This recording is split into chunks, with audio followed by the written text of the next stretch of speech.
Bom dia, gente, tudo bom? Hoje nós vamos para a quarta aula da nossa matéria Eclesiologia. E o tema da matéria de hoje é a missão da igreja. E antes de a gente entrar na matéria, eu quero falar sobre duas coisas. A primeira é que talvez tenha um pouco de barulho. Tem um cachorro que não para de latir aqui. Às vezes tem um galo que canta a hora que ele quer. Tem a construção na escola, aqui na frente da casa dos pais da Gabi. Tem uma família do lado que não para de berrar. Então, presta atenção em mim aí, tenta focar para não desviar a atenção. A próxima coisa que eu quero falar é agradecer pelo GAP de sexta-feira. Tanto a questão espiritual, né? A gente tratou sobre ansiedade, sobre as nossas dificuldades com relação em confiar a Deus, confiar em Deus. A gente possa, né, confiar mais nas promessas dele de cuidar das nossas necessidades. E também na questão da nossa amizade. Foi muito bom conversar com vocês, falar besteira, jogar conversa fora, rir, lembrar dos nossos encontros. Então eu espero que, se Jesus não voltar, a gente tenha a oportunidade de se encontrar de novo. É realmente abençoador. Bom, já te passei a apostila, já passei o vídeo de apoio e também passei a lista de versículos que você precisava ter lido. Tudo isso, né, para ajudar no entendimento da matéria. Vamos para o esboço da nossa aula? E tem a direção para a igreja. Aqui eu quero pensar com você como é que a igreja fez para se manter prosseguindo, como é que a igreja está de pé até hoje, apesar da realidade de homens pecadores. Item B, as funções da igreja. Aqui nós vamos ver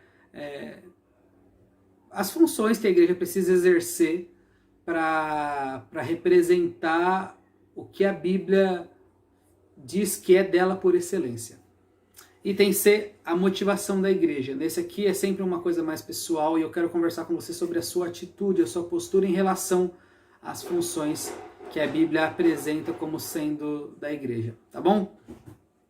Então vou tentar correr aqui para não pegar muito barulho, aproveitar que está mais ou menos silêncio. E tem a direção para a igreja. Primeiro ponto aí é o homem pecador. E nesse ponto você precisava ter assistido o vídeo, né? Que algumas pessoas disseram que é meio assustador, né? Meio sombrio. Enfim, cada aula eu tento construir a ideia de que a igreja é corpo de Cristo. Como cada parte do corpo sendo dependente um do outro. Tendo coisas em comum, apesar de tantas outras serem diferentes, né? Eu imagino que a cada aula você pode acabar se perguntando assim: será que a Amadeu não enxerga problemas? Será que a Amadeu usa um óculos que deixa tudo lindo, maravilhoso? Afinal de contas, você pode falar: eu não me encaixo. Eu conheço gente que está na igreja que está ali só para fazer bagunça, sabe? Eu conheço gente que está na igreja e nem gosta muito de estar lá. Eu sei sobre a realidade de a igreja não concordar com tudo, né, entre seus membros. Também sei sobre a igreja ter algumas falhas. Pode ser que você pense assim, e pode ser que você ainda não tenha se dado conta de que, por causa do pecado no mundo, mesmo a igreja sendo de Cristo, com pessoas transformadas, ela acaba sofrendo. Olha, você é pecador. No fim das contas, alguns problemas podem ser causados por você. A culpa de algumas coisas pode ser sua. E por isso que eu pedi para você assistir o vídeo do buraco negro. Porque eu gostaria que você fosse lembrado de quem você é. O vídeo, né, conta a história de alguém que estava ali fazendo trabalho, que era até meio chato, mas que, quando teve a oportunidade de tirar vantagem, não pensou duas vezes. Quando se viu numa questão de escolha moral ali, parece que aflorou dele todo tipo de pensamento ruim. E isso acontece com a gente em algum sentido. Por causa do pecado no mundo, parece que a gente sempre está com o pé sujo, né? Como Jesus diria. A gente caminha aqui, a gente está sempre em contato com o mundo e parece que que o pecado pode ser sugestivo para a gente acabar escolhendo ele. Se é assim para a gente transformar, imagina para quem não é cristão e não tem freio, né, o freio do Espírito Santo habitando nele, não tem Jesus como guia através da palavra, sabe? Você é pecador e eu imagino que aquele vídeo fale um pouco a seu respeito, fala um pouco a meu respeito. Porque em algumas ocasiões parece que a gente não faz questão de escolher a palavra de Deus ou representar bem a Cristo. E é por isso que o próximo ponto é o Evangelho como guia. Mesmo para quem já é discípulo de Jesus Cristo, existe a necessidade de constante pregação do Evangelho. E isso aqui é para você não desanimar, mesmo em função de pecados seus ou pecados de outras pessoas. O Evangelho é útil no começo da nossa caminhada com Cristo, mas também é útil até o final da nossa vida. O Evangelho não serve só para converter gente. Começa com a fé, mas você desenvolve sempre visando aperfeiçoamento. Então, seguir Jesus é um aprendizado da vida toda. O Evangelho também nos anima no meio dos nossos deslizes. Nós somos livres do domínio do pecado. Você não é mais escravo de Satanás. Por causa de Jesus, você é justo. Então, você pode escolher não pecar. Mas diariamente parece que a gente fracassa. As escolhas não são tão claras, surgem ocasiões em que a gente pode acabar tomando atitude moralmente errada frente à Bíblia. Então a gente precisa do Evangelho de novo. E isso que eu acabei de falar para você é como se fosse um resumo de Romanos 5 a 8, onde o capítulo 5 de Romanos fala da nossa justificação por causa de Cristo. O capítulo 6 fala sobre sermos livres, mas o 7 fala sobre os nossos tropeços. Sabe, quando não tem ninguém te olhando, quando a família não está reunida em frente à TV para assistir a live da igreja, ou quando a gente estava na rotina normal, de segunda a sábado, que não tinha ninguém por perto que fosse da igreja para te observar, para cobrar coisas de você. E o capítulo 8, então, vem falar sobre um recomeço, que é todo domingo quando você ouve da palavra do Senhor, que diz respeito a toda vez que você lê a Bíblia fazendo uma devocional, toda vez que você se prostra de joelhos frente ao Senhor. O Evangelho é a bênção da igreja, no sentido de que é por causa da boa notícia que o Evangelho traz, que a igreja começa, que a igreja cresce e que a igreja amadurece. É por isso que eu posso sempre falar de igreja que interage, igreja que é uma comunidade adequada, de igreja que serve, de igreja que representa Cristo, porque o Evangelho é presente, não só para trazer pessoas para Cristo, mas para nos fazer permanecer na graça de Jesus Cristo. Vamos para o item B? As funções da igreja. A primeira função que eu coloquei para você é o evangelismo. Para aquelas pessoas que já receberam Jesus como o Senhor e Salvador de suas vidas, existe a ideia de ser submisso cumprindo seus mandamentos. E olha só, não é uma opção. E sabe o que é bastante interessante? Jesus, quando estava prestes a voltar para o céu, ele gasta suas últimas palavras, seus últimos momentos com seus discípulos, promovendo o evangelismo. Tanto em Mateus 28 quanto em Atos 1, as últimas palavras de Jesus tratam da necessidade de os seus discípulos continuarem a proclamar as boas novas do Messias. É como se os discípulos só existissem para continuar o trabalho de Jesus. Lembra que eu falei que o corpo é continuação do ministério de Cristo, o corpo de Cristo, a igreja, é continuação do ministério de Cristo? Olha só, Jesus então fala, já que vocês são um corpo e são extensão do meu ministério, continuem fazendo o que eu fazia, proclamando as boas novas. Próximo ponto é a edificação. De acordo com as Escrituras, a igreja tem obrigação de nutrir aqueles que já são cristãos e edificá-los à maturidade. Paulo fala que o seu alvo não era só levar pessoas à fé salvadora, mas sim apresentar todo homem perfeito em Cristo. Ele escreve à igreja de Éfeso que Deus havia concedido àquela igreja pessoas com diversos dons, com vistas ao aperfeiçoamento dos santos para o desempenho do seu serviço, para a edificação do corpo de Cristo, até que todos cheguemos à unidade da fé e do pleno conhecimento do Filho de Deus, à perfeita varonilidade na medida da estatura da plenitude de Cristo. Consegue entender? O papel da igreja e seus diversos dons, um dos papéis da igreja de seus diversos dons, é cuidar do ensino da igreja, para que aquelas pessoas que se achegaram à fé em Jesus tenham maturidade para permanecer em Cristo e também anunciar, proclamar o Jesus que o salvou para os outros, para que todos sejam maduros na fé. Adoração é o próximo ponto. Enquanto a edificação focaliza os crentes e beneficia a eles, a adoração se concentra no Senhor. E nesse aspecto a igreja dedica toda a sua concentração e atenção em quem Deus é.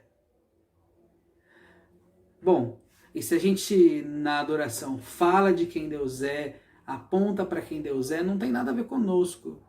Não é para nós.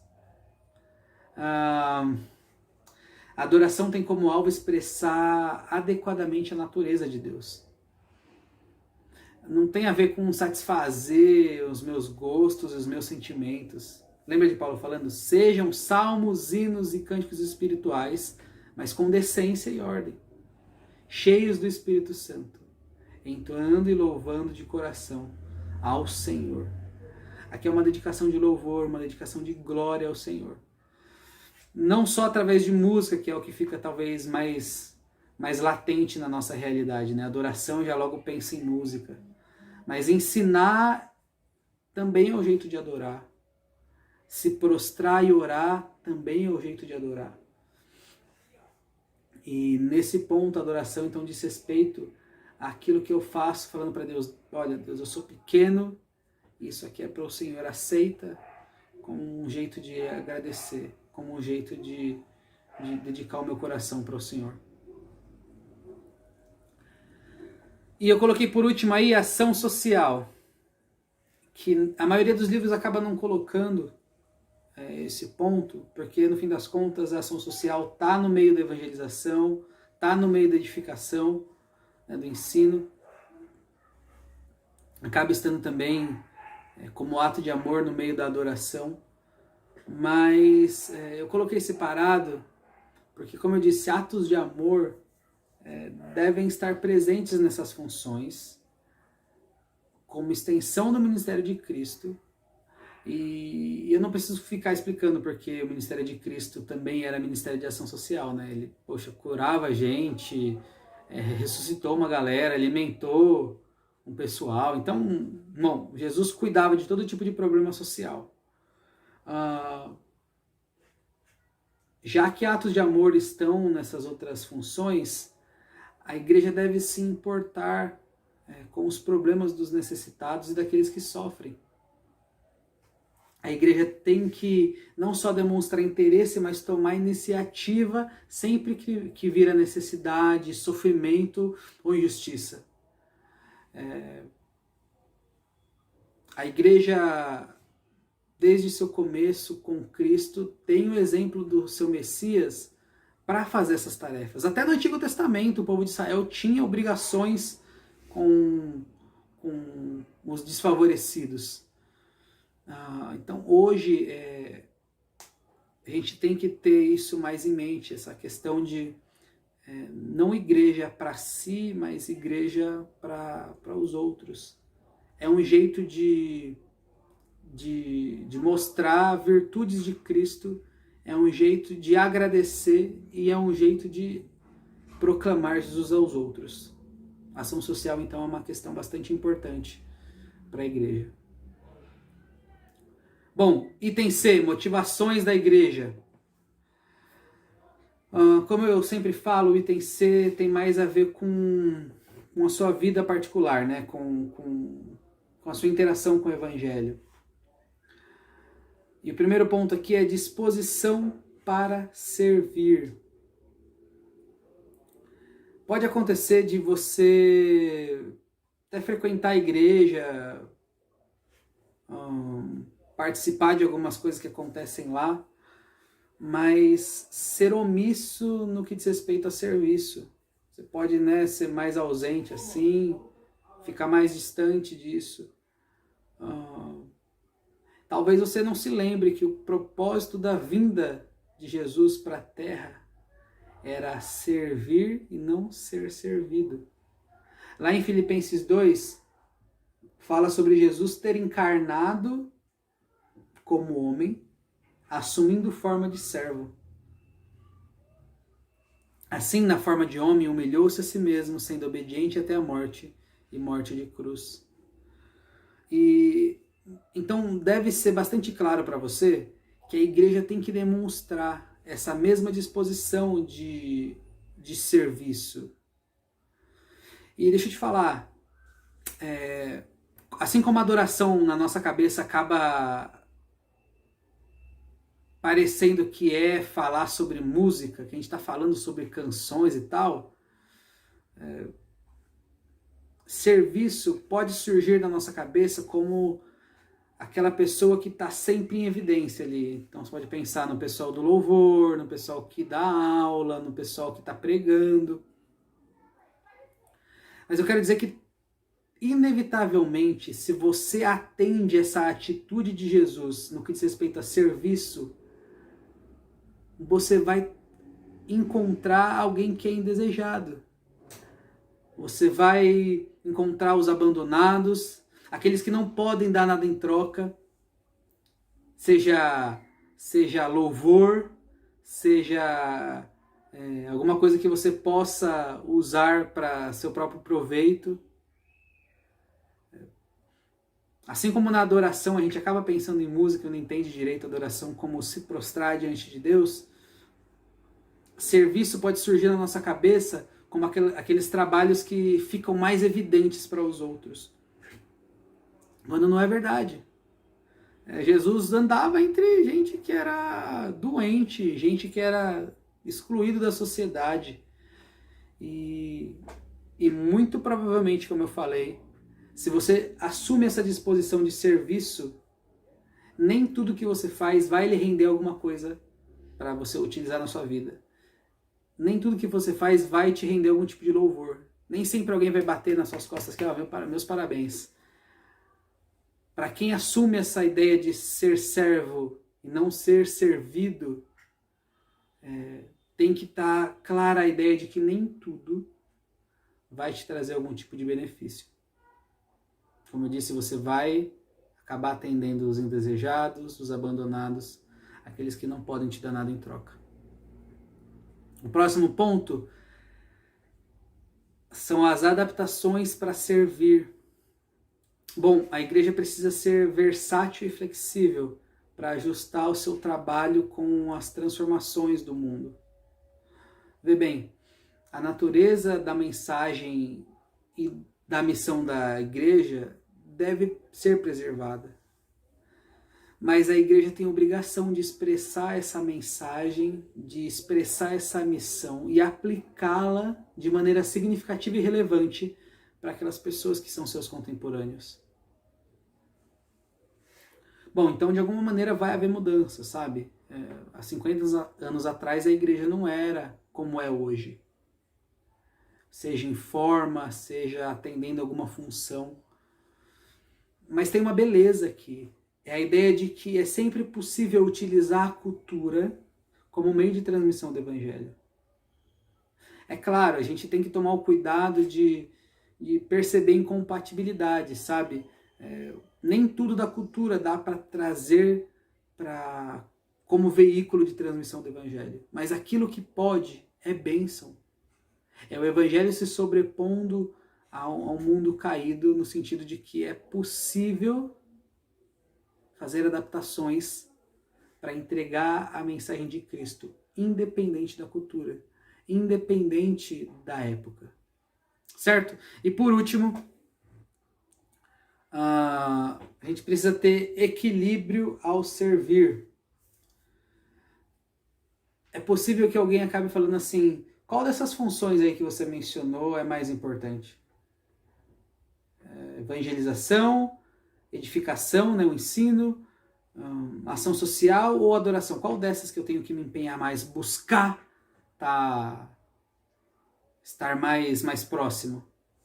Eu diria que todas são importantes e que nenhuma deve ser negligenciada. O fato de sermos corpo de Cristo faz com que os dons espirituais e os talentos entre as pessoas sejam diferentes. Então é correto, por exemplo, você colocar mais ênfase no cumprimento daquele propósito da igreja que for mais relacionado com o dom que você tem, com o talento que você tem, com o interesse que Deus te deu. Bom, para isso, então, você precisa primeiro saber o seu dom, né? Você precisa primeiro entender onde você pode servir com excelência, onde você pode servir com qualidade dentro do ministério da igreja local. Para aquele, então, por exemplo, que é bom evangelista, que tem o dom de evangelização, naturalmente ele vai ter mais facilidade para conversar com pessoas desconhecidas, para apresentar a mensagem de Cristo. E da mesma maneira funciona para os outros dons e talentos. Seja cantando, ensinando, cuidando do som da igreja, limpando, não importa. Você tem que entender qual é o seu dom e naturalmente você vai acabar servindo mais nele. Mas assim como os frutos do Espírito, que são um complexo integrado, você deve estar disposto a servir em todas as áreas. Lembra que eu falei? Os frutos do Espírito não é que você é alegre, mas não tem domínio próprio. Não é que você tem amor, mas você não é longânimo. Não, você tem que ter todos. Não que todos sejam perfeitos, mas você precisa buscar se desenvolver em todos. Da mesma maneira, dentro do serviço da igreja. Naturalmente, você vai servir melhor naquele dom que Deus te deu. Mas você deve se esmerar em cuidar e não negligenciar nenhum deles. Tá bom? Vamos ler o versículo que eu separei aí? Efésios 4, 12 e 13. Com o fim de preparar os santos para a obra do ministério, para que o corpo de Cristo seja edificado, até que todos alcancemos a unidade da fé e do conhecimento do Filho de Deus, e cheguemos à maturidade, atingindo a medida da plenitude de Cristo. Tá bom? Deus abençoe, eu espero que você tenha sido edificado. Qualquer dúvida você pode nos procurar e nos vemos na próxima aula. Um abraço.